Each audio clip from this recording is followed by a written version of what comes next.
Hey there, I'm Bernice Abubedulansa, and this is the AM show. Thank you so much for staying in here. It's now time to talk about WaterAid Ghana. I'm sure you've heard about the organization, but it has re-strategized for the 2023 to 2028 period. Now, this new strategy will define the program outcomes and expected, I beg your pardon, contributions towards the achievement of water, sanitation, and hygiene. That's the WASH sector vision and target. And to explain further the new program, George York, Head of Policy, Advocacy and Campaigns, WaterAid Ghana, is with me. Good morning to you. He's on my immediate left. And Engineer Samson Tete, he's Acting Head of Programs at WaterAid Ghana. You're also most welcome onto the AM show. Let's start. Let me start with you, Mr. York.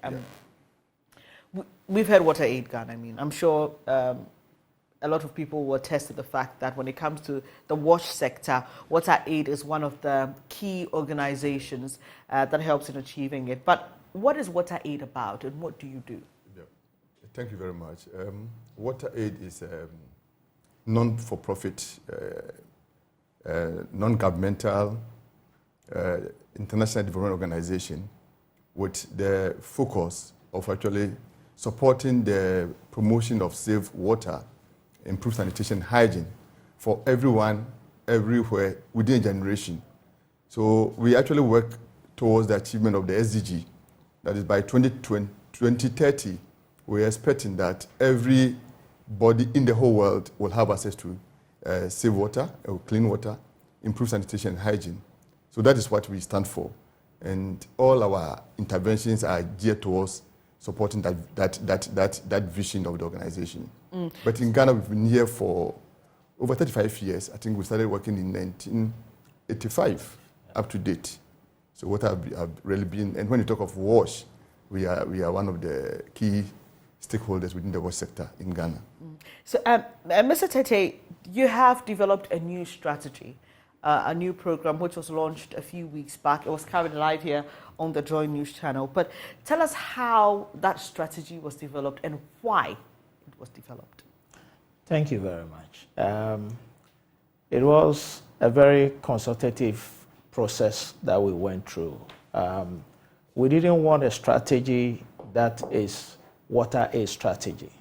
We are a sector player, and so we wanted a strategy that is developed with the sector and then also with the users. So what I mean is that all sector players were invited to be part, right from the situational analysis, what is prevailing currently in the WASH sector, and also the geographical focus areas we wanted to work in.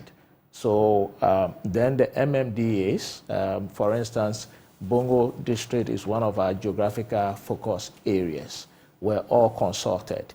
Key sector players were consulted. And so this is how the strategy was developed, so that we can have the idea and the expertise of all those who are in the sector to contribute to a strategy that will promote WASH within the sector. But why was there a need to develop a new strategy? What was wrong with the old one? Yeah, the old one actually ended in 2021. And as a organization, we need to develop a new one. So this is actually our 7th strategy that we've developed. And we also evaluated the old strategy, and there were issues that came out that really informed the new strategy. And as Samson rightly said, we went through a very consultative process to ensure that all key partners and even the private sector actually contributed to the development of the strategy. Because without the strategy, we can't develop, we can't actually, there will be nothing to guide us in operating for the next 5 years. So that is why we developed the strategy for the next 5 years. So tell us the ambition for the next 5 years. What are the focus areas? What are the key targets? Actually, the ambition is ambitious because we are looking at reaching 5 million people within the next 5 years. And that one, so $1 million a year. Yeah, and that one we are going to do 1 million directly But the 4 million, we are going to work with other sector players to get there. So indirectly, we are going to reach 4 million, and directly, we are going to reach 1 million.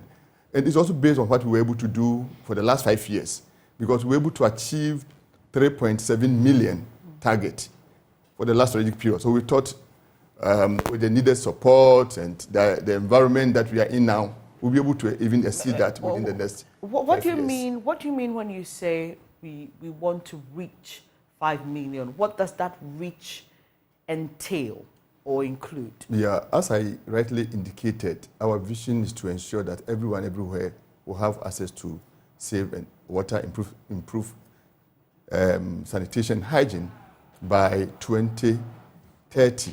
So that is what we are working towards. And as a sector, we actually want to do that in collaboration with key sector players, government, the civil society organizations, the private sector, the community themselves, so that we can really achieve that. So that is what we do. So if I get you, reaching means, for example, helping these communities to have access to clean potable water. Yeah. Okay. Sanitation, hygiene services. So like good having toilet facilities. decent toilets, Right. and ensuring that they practice hygiene at the right time is what we stand for. We are looking at. Right. So I mean, because I just want to really understand. Yeah. So this also means that you are going to provide what, boreholes? Yeah, we've actually moved from borehole provision. Okay. For the last period, we tried to ensure that we provide limited mechanized solar systems, water systems for communities. Great. And we are going to improve that. So that because of the reach, if you want to go by borehole production, it takes us more than that period to reach the 4 million that we are targeting. So we are looking at using technology innovation to reach as many people as possible within the period. So, Mr. Tete, what other approaches is WaterAid hoping to use to ensure that you're able to implement this 5-year strategy? Okay, so we have service delivery strategy approach. We also have gender mainstreaming approach. We do have strong partnership building as an approach. We also have a partnership with the private sector as an approach. So there are quite a number of approaches, and probably to delve a little bit into some of these approaches. York earlier on was talking about the use of technology, harnessing solar energy, especially when you look at our geographical focus areas in the Upper East and Upper West area. You have the sun in abundance.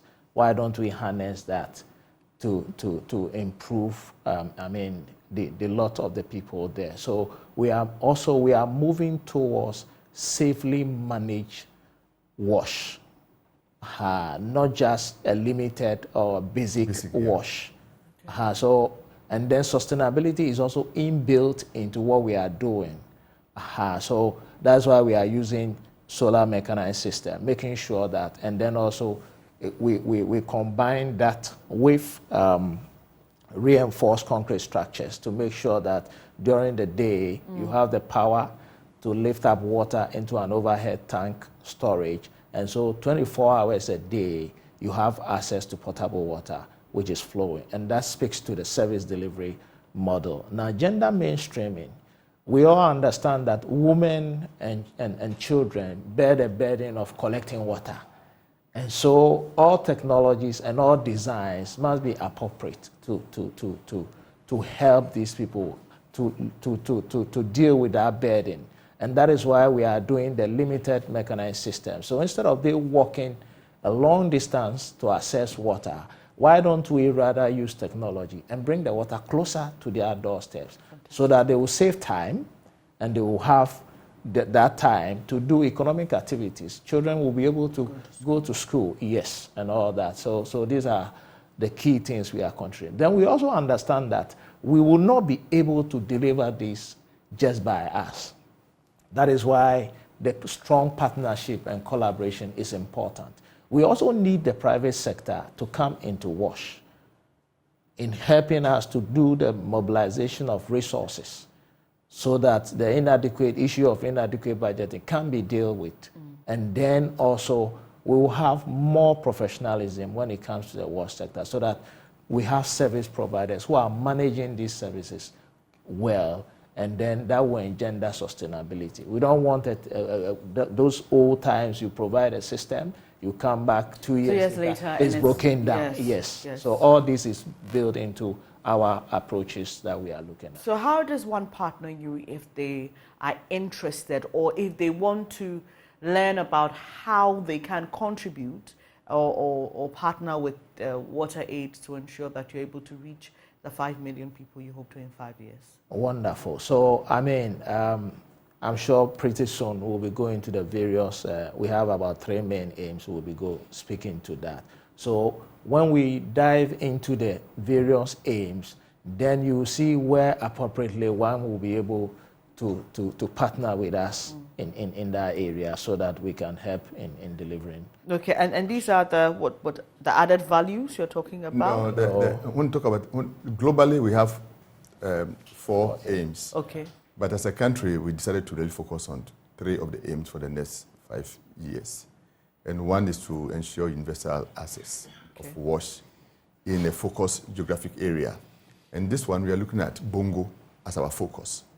And when we are able to do that and ensure that Bongo has a universal coverage, everybody in Bongo having access to wash, then we can use that document and use that one to influence the sector player, the government, to replicate it in other areas. So that is one. We are also looking at how we can support government to prioritize wash in health sector. And wash, we are talking about wash, we are looking at water, sanitation, and hygiene, health sector, to help improve public health, because they cannot talk about public health without wash. So that is another aim that we are focusing on.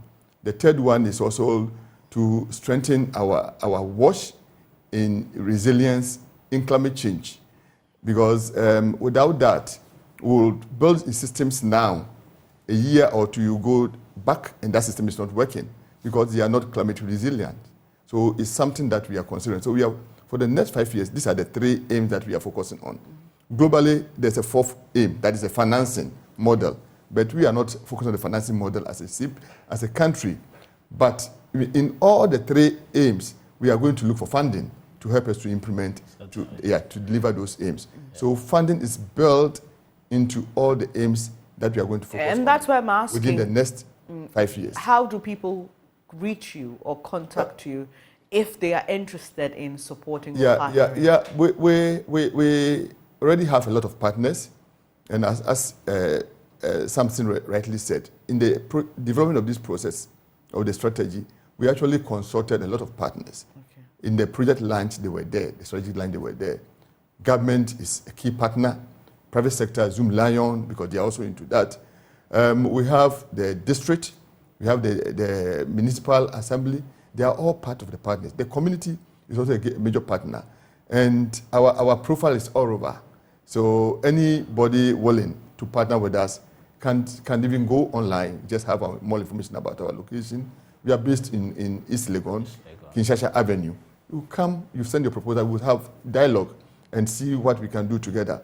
Because there's no way a single organization can really help us to achieve universal coverage of wash. No way. So the partnership, strategic partnership with government, with other key stakeholders is a key approach looking at the next 5 years. And we also look at private sector investment.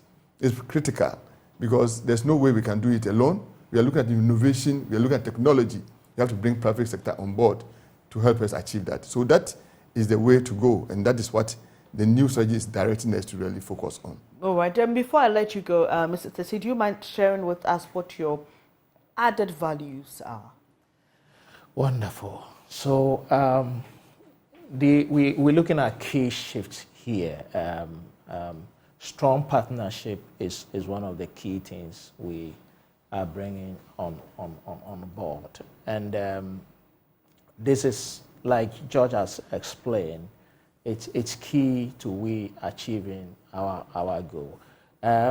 Now, there is also poor coordination in the sector. So one of the added values is strong coordination within the sector. We want to bring all partners and all players on board so that together we can achieve more. We don't want to sit in silos. It has not helped our cause over the years.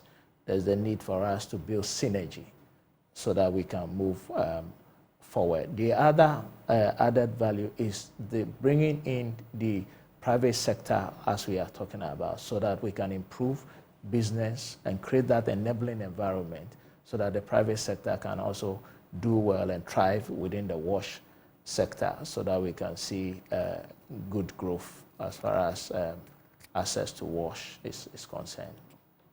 Thank you so much, Samson Tete and George York. And before we let you go, though, any parting words you'd like to leave our viewers? Yeah, what I just want to say is that the wash challenges are so much that no single organization can really help us achieve that. And for us as a country to achieve the other SDGs like health, education, poverty, there's no way we can do that without addressing the challenge of wash.